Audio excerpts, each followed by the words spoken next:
Film की शुरुआत में हम एक कपल को देखते हैं जिनका कुछ दिन पहले ही बच्चा पैदा हुआ था, मगर किसी वजह से दोनों ही काफी परेशान घबराए हुए थे और अपने घर के सारे आईनों को वो तोड़ रहे थे। बच्चे की मम अपने बच्चे को झोले में डालकर बाहर किसी काम से चली जाती है, जिसके बाद हम बड़ा ही अजीब सीन देखते हैं। झोले के पास से एक बेबी मॉन्स्टर निकलता है जो उस बच्चे के चेहरे पर हल्का सा कट लगा देता है, जिससे उसका खून निकलने लगता है। उधर जब बच्चे के डैड आखिरी शीशे को तोड़ने जाते हैं तो उसे नहीं तोड़ पाते, क्योंकि उस शीशे में से एक चुड़ैल बाहर आकर उसे जान से मार डालती है। बच्चे की मम जब वापस आती है तो ये देखकर काफी घबरा जाती है कि उसका बच्चा भी अब नहीं रहा, वो भी मर चुका है। उसका जिस्म नीला पड़ गया था, जो देखने से लग रहा था कि इसे मरे हुए जिसे काफी दिन हो गए हैं। अब ये चुड़ैल जैसे अचानक आई थी वैसे ही गायब भी हो जाती है, जिसके बारे में समझना काफी मुश्किल था। खैर कुछ वक्त के बाद हम दोबारा से कपल को देखते हैं जिनका भी कुछ वक्त पहले ही एक बच्चा हुआ था। इनमें औरत का नाम रेचल था। ये लोग एक नई जगह पर रहने के लिए आए थे। वो लोग अपना सामान अभी रख ही रहे थे कि इसी वक्त उनके लिए एक पार्सल आता है। ये पार्सल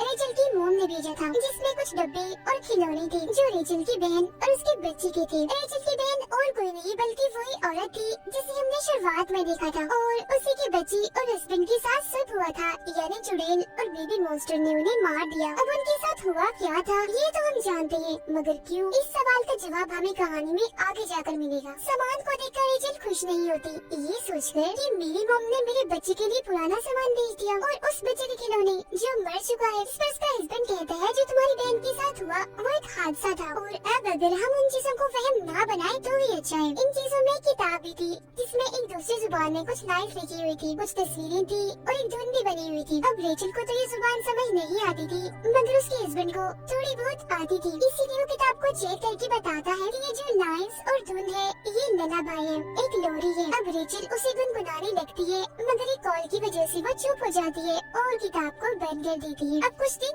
ऐसे गुजर जाते हैं। उनका बच्चा बाकी बच्चों की तरह हमेशा रोता रहता है, सोता भी नहीं है, इसलिए दोनों काफी परेशान हो गए थे। परेशान भी क्या, थक गए थे। ये सोचकर कि बच्चों को पालना आसान नहीं होता, दोनों ही अपने अपने काम से छुट्टी लेकर अपने बच्चे का ख्याल रख रही थी। रेचल एक बिजनेसमैन थी, जबकि उसका हस्बैंड एक आर्टिस्ट होता है। आज उसकी आर्ट्स, उसकी कला की एग्जीबिशन थी, यानी उसकी नुमाइश हो रही थी, इसीलिए उसका हस्बैंड काम पर चला जाता है और रेचल अकेली उसका ख्याल रखती है। वो उसे चुप करवाकर शांत करके सुलाने की कोशिश करती है, मगर वो सोता ही नहीं। पीछे वो उसके लिए बेडशीट निकाल रही थी तो उसे वही किताब मिलती है जिसमें वो लोरी लिखी गई थी। उसे अब जैसे रेचल गुनगुनाती है तो उसका बच्चा अब बड़ी आराम से सो जाता है। पर ठीक इसी वक्त पर हम देखते हैं कि गिरती एक शीशे पर दरारें पड़ रही है, जो काफी अजीब था। रात को जब उसका हस्बैंड काम से लौटता है तो रेचल उसे बताती है कि मैंने बेबी को ललाबाई लोरी सुनाई और वो बड़ी आराम से सो गया, जिससे वो भी काफी खुश हो जाता है। इसके बाद वो दोनों सो जाते हैं, जिनके पास में बेबी स्क्रीन रखी हुई थी जो उनके बच्चे के कमरे की थी। जहाँ तभी अचानक एक चुड़ैल झूले के पास से निकलकर उसके पास आने लगती है। रेचल को महसूस होने लगता है कि बच्चे के कमरे में कोई है, इसलिए वो फौरन उसके कमरे में जाती है, पर वहाँ पर तो कोई भी नहीं होता। लेकिन अलमारी का दरवाजा खुला हुआ था, जिसे चेक करने पर उसके अंदर भी कुछ नहीं होता। रेचल जब बेबी स्क्रीन को देखती है तो उसे लगता है कि शायद ये खराब हो गया, इसलिए वो उसे कचरे में फेंक देती है। बाहर जब वो आ रही थी तो उसे हर जगह हलचल होती हुई महसूस होती है। वो पूरे घर को चेक करती है पर उसे कुछ भी नहीं मिलता। वो फिर जब शीशे में खुद को देख रही थी तो हम उसके पीछे चुड़ैल को भी देख पाते हैं जो उस पर नजर रख रही थी, पर रेचल उसे नहीं देख पाती। इसके अलावा उस टूटे हुए शीशे पर और भी दरारें आने लगती हैं। उसका हस्बैंड जब नहा रहा था तो रेचल उसके पास आती है, पर तभी उसे आईने में वही चुड़ैल दिखती है, जिससे वो काफी डर जाता है और उसे साइड पर धक्का देता है। इस चीज से रेचल काफी नाराज हो गई थी। इसके बाद वो जाती है नई बेबी स्क्रीन लेने के लिए, जहाँ पे उसे अचानक अंधेरा दिखता है, जिसके साथ साथ वो चुड़ैल भी जो उसे डरा रही थी। उसे देख रेचल बहुत ही ज्यादा डर जाती है, जिसका मतलब था कि इनके घर में जरूर कोई अजीबोगरीब चीजें होना शुरू हो गई है, जो सिर्फ घर पर ही नहीं बल्कि बाहर भी हो रही है। अब वो जो चुड़ैल थी वो शीशे के अंदर से ही रेचल और उसके बच्चे पर नजर रख रही थी और दरारें भी उस पर बढ़ती ही जा रही थी। अब रेचल को अपने बच्चे के कमरे से उसके रोने की आवाजें आने लगती है, मगर हैरत वो तो उसके पास ही था। इसीलिए घबराते हुए वो उसका कमरा चेक करने जाती है, जहाँ झूले में एक और बच्चा रो रहा था। वो जैसे ही कंबल हटाती है तो वहाँ कोई बच्चा नहीं बल्कि खिलौना था। वो इन सब चीजों से काफी डर गई थी और आसपास के दरवाजे भी क्योंकि अपने आप ही खुल रहे थे, बंद हो रहे थे, तो वो घर से बाहर जाकर बैठ जाती है। फिर उसका हस्बैंड जब घर आता है तो वो उसे भी बताती है कि मुझे बहुत डर लग रहा है, शायद घर के अंदर कोई है। तो अब एक रॉड लेकर अंदर जाकर वो चेक करने लगता है, पर उसे भी वहाँ कोई नहीं दिखता। पर हड़बड़ी में उसका तोता अपने पिंजरे से बाहर आकर वहाँ उड़ने लगता है और गलती से वो उस तोते को मार देता है। अब ये तोता बचपन से उसके साथ था, इसीलिए वो काफी दुखी हो गया था। जहाँ तभी आकर रेचल उसे संभालती है।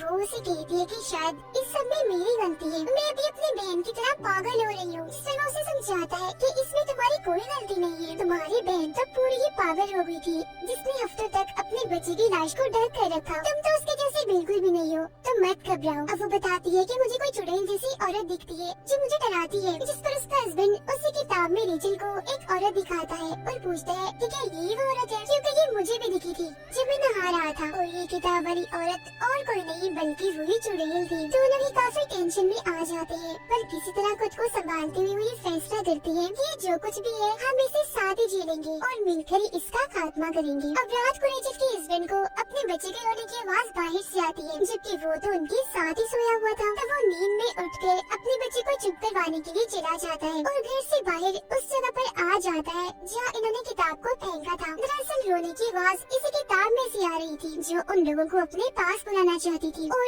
अब उसका हस्बैंड किताब को लेकर वापिस आ जाता है। सुबह जब रेचल सो रही थी तो उसके पास उसका बच्चा भी था जो अचानक से ही गायब हो जाता है। बच्चे की आवाज चादर के अंदर से आ रही थी, इसीलिए वो अंदर ही अपने बच्चे को ढूंढने लगती है। जहाँ उसे अपना बच्चा मिल तो जाता है मगर मरा हुआ, जो देख वो काफी घबरा गई थी, जबकि असल में उसका बच्चा बिल्कुल ठीक था, जिसे देखकर उसकी जान में जान आती है। अगले दिन उसका हस्बैंड अपने बच्चे को लेकर चला जाता है क्योंकि आज रेचल ने किसी जरूरी काम से जाना था। रेचल का हस्बैंड अब एक चर्च में जाता है जहाँ आकर उसकी मुलाकात एक प्रीस्ट से होती है, जबकि दूसरी तरफ हम रेचल को एक मेंटल हॉस्पिटल में जाता हुआ देखते हैं जहाँ उसकी बहन थी। रेचल का हस्बैंड उस प्रीस्ट को सब कुछ बताता है जिन चीजों का उन्हें सामना करना पड़ रहा था, और वो किसी एक्सोर्सिस्ट के बारे में पूछता है जो भूत प्रेत को कंट्रोल करने के माहिर होते हैं ताकि उन्हें कोई मदद मिल सके। ये सारी बातें सुनकर प्रीस्ट उसे कहती है कि बिल्कुल यही सब रेचल की बहन भी पूछती हुई आई थी, और अब वो उस किताब को देखकर उसके बारे में बताने लगती है। उधर रेचल भी अपनी बहन को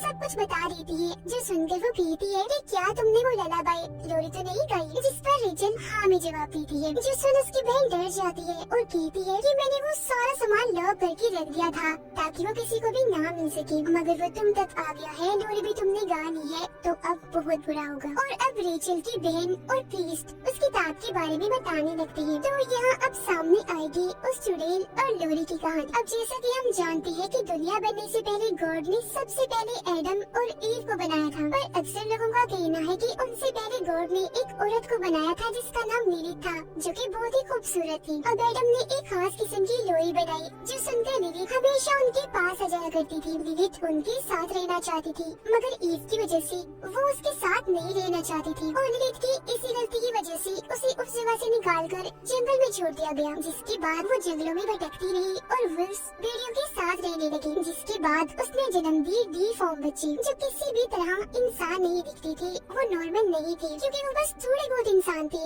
बाकी वुल्फ जैसे थे। फिर जब एडम और ईव के बच्चे पैदा हुए तो क्योंकि वो इंसान और प्यारे भी थे तो उनके बच्चों से लिलिथ को जलन होने लगी, इसीलिए उसने उनके बच्चे चुराना शुरू कर दिए, जिसके बाद नस्ल दर नस्ल ही चलता रहा। और इस नस्ल में कोई खास किस्म के बच्चे नहीं थे, बल्कि पूरी इंसानी नस्ल के बच्चे थे जो कि एडम और ईव से पैदा हुए थे। ऐसा होने की वजह से एडम ने गॉड से दुआ मांगी, इसलिए गॉड ने लिलिथ को उठाकर एक खतरनाक दुनिया में फेंक दिया। अब रही बात ललाबाई यानी लोरी की, तो ये नस्ल तो आया ही लिलिथ से बचने के लिए, मतलब कि एक ऐसी लोरी थी जो लिलिथ से बच्चों को दूर रखती। मॉम सी लोरी गाकर अपने बच्चों को लिलिथ से बचाती, पर वो क्योंकि काफी चालाक थी इसीलिए यहाँ उसने एक चाल चल दी। उसने वही एडम की खास लोरी उठाई और उसमें कुछ ऐसे बदलाव किए जिसे पढ़ने से वो दोबारा से जाग जाएगी, वापिस आ जाएगी। और यही वजह है कि इस ललाबाई लोरी के जरिए आज भी वो बच्चों को ले जाने में कामयाब रहती है जब कोई उसे गाता है।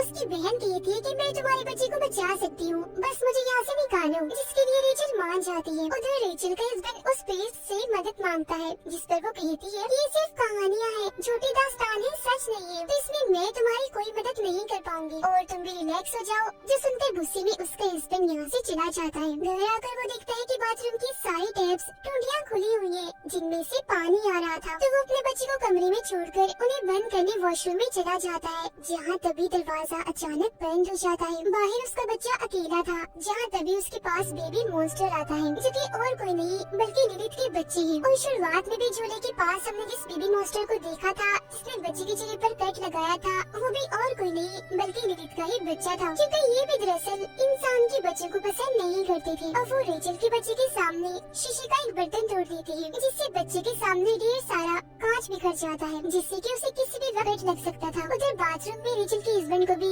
लिलिथ की झलक दिखाई देती है। बच्चा कांच के टुकड़े से अपना हाथ जख्मी करने ही वाला था कि तभी यहाँ रेचल आकर उसे ऐसा करने से रोक लेती है। उसके साथ उसकी बहन भी थी, जिसे देख उसका हस्बैंड पूछता है कि तुम इसे यहाँ क्यों लाई हो। जिससे वो कहती है कि ये हमारी मदद कर सकती है, पर क्योंकि वो तो उसे पागल समझता था तो उसे ये चीज ठीक नहीं लगती। रेचल की बहन बताती है कि लिली पहले मेरे बच्चे को ले गई और फिर मेरे हस्बैंड को भी उसने मार डाला था, तो अब हमें कैसे भी करके तुम्हारे बच्चे को बचाना है। उस पर हर वक्त नजर रखी जाए और शीशों को ढक कर रखा जाए, और जब भी हम लिलिथ को देखे तो फौरन हम वहाँ से भाग जाएं, क्योंकि शीशे के जरिए ही वो नजर रखती है और वहाँ से आती जाती है, क्योंकि वो उसका रास्ता है अपनी दुनिया से यहाँ आने का। रेचल के हस्बैंड के पास एक आदमी की कॉल आती है, जो उसे बताता है कि मैं सीनियर प्रीस्ट हूँ, मेरे पास तुम्हारी ये किताब आई है और जिस प्रीस्ट के पास तुम गई थी उसने मुझे बताया है कि तुम्हें मदद चाहिए, कि तुम बताए हुए घर के पते पर फौरन आ जाओ। तो वो ऐसे ही करता है, उस घर के लिए फौरन निकल जाता है। अब घर में रेचल और उसकी बहनी बच्ची का ख्याल रख रही थी, जहाँ रेचल उससे कहती है कि मुझे लगता है मैं एक अच्छी माँ नहीं बन सकती। जो सुनकर उसकी बहन समझाती है कि ऐसा मत सोचो,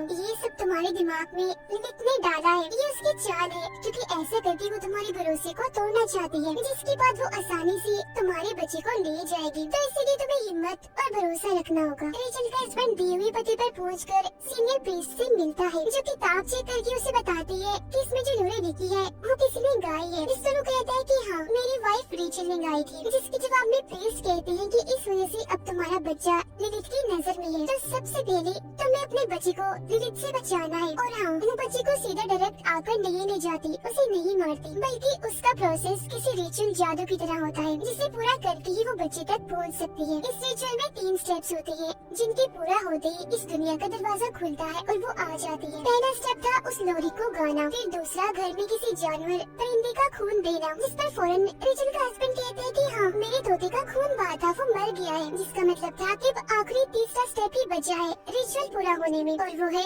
उनकी बच्ची का एक बूंद खून बहना। जब ऐसा होगा तो लिलिथ उसे लेने आ जाएगी, यानी कि शुरुआत वाले बच्चे को जो कट लगा था उसके खून बहने की वजह से लिलिथ उसे ले जा पाई थी। और ये सब और कोई नहीं बल्कि लिलिथ के बच्चे करते हैं, और उन्होंने रेचल के बच्चे के सामने भी ग्लास का बर्तन इसलिए तोड़ा था ताकि उसका खून बहे और रिचुअल पूरा होते ही लिलिथ आकर उसे ले जाए।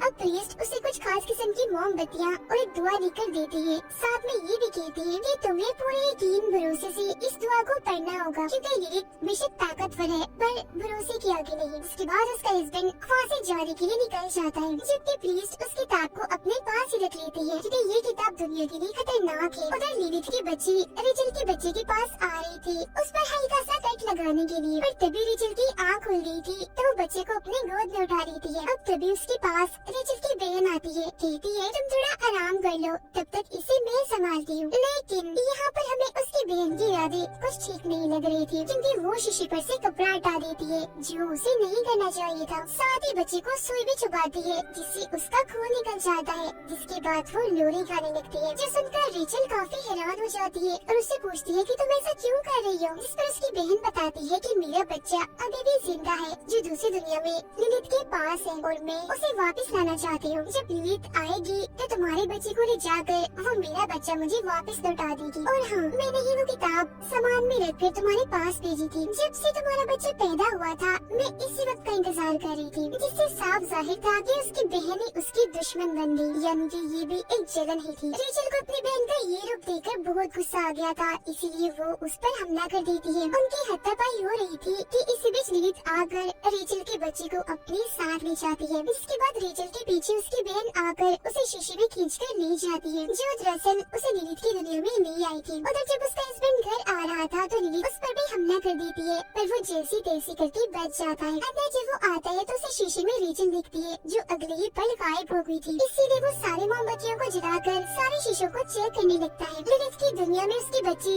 रेचल पर हमला कर देती है, पर वो जैसी तैसी उनसे बच जाती है। जहाँ तभी उसके पास उसकी बहन आकर कहती है कि अपने बच्चे को बुलाओ पूरे यकीन से, क्योंकि ऐसा करके ही हम उसे ढूंढ पाएंगे और दोनों बच्चों को बचा पाएंगे। अब रेचल जैसे अपने बच्चे का नाम लेती है तो उसे उसकी आवाज भी आने लगती है, जिसका वो पीछा करने लगती है। लिलित फिर रेचल के हस्बैंड पर हमला करने के लिए आती है और उन मोमबत्तियों को भी बुझा देती है, मगर जब वो धुआं पड़ने लगता है वो पूरे यकीन के साथ तो मोमबत्तियाँ दोबारा से जल जाती है, जिस वजह से लिलित वहाँ से चली जाती है। उधर रेचल एक कमरे में जाती है जहाँ उसे अपना बच्चा भी मिल जाता है, पर तभी इधर लिलित आकर उस पर हमला करके बच्चे का उसे छीन लेती है। उसकी बहन भी वहाँ आ चुकी थी, जो लिलित पर हमला करके बच्चा लेती है और रेचल के हाथ में देकर कहती है कि जल्दी करो, भाग जाओ यहाँ से। खुद वो लिलित को रोकने में लग जाती है, पर अपनी खतरनाक लोरी को सुनाकर लिलित उसे भी मार डालती है। उधर जब रेचल भाग रही थी तो सारे शीशे टूटने लगते हैं, जिनसे बचने के लिए रेचल अब और भी तेज भागने लगती है। यहाँ उसकी मदद कर रही थी उसके हस्बैंड की दुआ करने की आवाजें, और अब इससे पहले उसके घर का भी शीशा टूटता वो पहले ही उसे पार करके वापस आ जाती है। अब लिलित भी उन पर हमला करने के लिए आईने से बाहर आने लगती है, पर अब वो दोनों मिलकर एक साथ दुआ को दोहराने लगते हैं और उसे इस दुनिया में आने से रोक देते हैं। इसके बाद लगता है कि सब कुछ शांत हो गया था, ठीक था, पर ऐसा नहीं हुआ, क्योंकि रेचल की बहन ने अपने बच्चे को उसके बच्चे से बदल दिया था। मतलब कि रेचल जिस बच्चे को बचाकर लाई थी वो उसका नहीं था, बल्कि उसकी बहन का था। और जब वो बच्चा चेक करती है तो सच में उसकी बहन का ही था, जबकि उसका अपना बच्चा तो अभी भी लिलित की दुनिया में उसके पास था, जो देखकर वो बहुत ही ज्यादा दुखी हो जाती है। और अब यहाँ उसकी बहन का मकसद तो पूरा हो गया था, वो सिर्फ अपने बच्चे को ही बचाना चाहती थी, जिसका मतलब साफ था कि वो सच में ही पागल हो गई थी। बेशक खुद भी वो एक माँ थी, पर उसने इस बात का लिहाज नहीं रखा कि उसकी बहन भी एक बच्चे की माँ है। इसके बाद हम देखते हैं कि रेचल का हस्बैंड उस किताब को चुराकर रेचल के पास ले आता है, क्योंकि अब ये दोनों अपने बच्चे को वापस लाने के लिए लिलित की दुनिया में जाना चाहते थे। पर अब उनका सामना सिर्फ लिलित से ही नहीं बल्कि किसी और से भी होगा, और वो थी वहाँ बनने वाली एक नई चुड़ैल, जो और कोई नहीं बल्कि रेचल की बहन थी। जी हाँ, और अब उसके पास ही रेचल का बच्चा है, जिसका मतलब था कि अब चीजें पहले से भी कई भयानक और खतरनाक होने वाली है। और बस इसी ड्राउनी एंडिंग के साथ ही ये कहानी इधर ही खत्म हो जाती है।